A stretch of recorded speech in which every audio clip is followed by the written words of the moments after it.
येता तरी सुखेया, जाता तरी सुखे जा.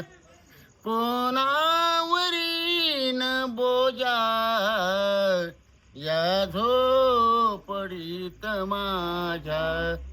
किती आनंदी आनंद, या झोपडीत माझ्या.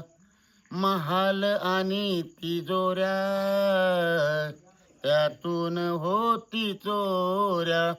दारास नाही दोऱ्या, या झोपडीत माझ्या. किती आनंदी आनंद, या झोपडीत माझ्या. येता तरी सुखी जा, जाता तरी सुखी जा. म्हणजे आले तरी सुखाने या आणि जाताना सुद्धा सुखाने जा. कुणावरती काय बोजा नाही. किती आनंदी आनंद, या झोपडी म्हणजे हे विश्व, म्हणजे ही झोपडी सांगितलेली आहे तुकडोजी महाराजांनी. त्याच्यामुळे ते काय म्हणतात, येता तरी सुखी या, जाता तरी सुखी जा. कोणावरी न बोजा, या झोपडीत माझ्या. आनंदी आनंद.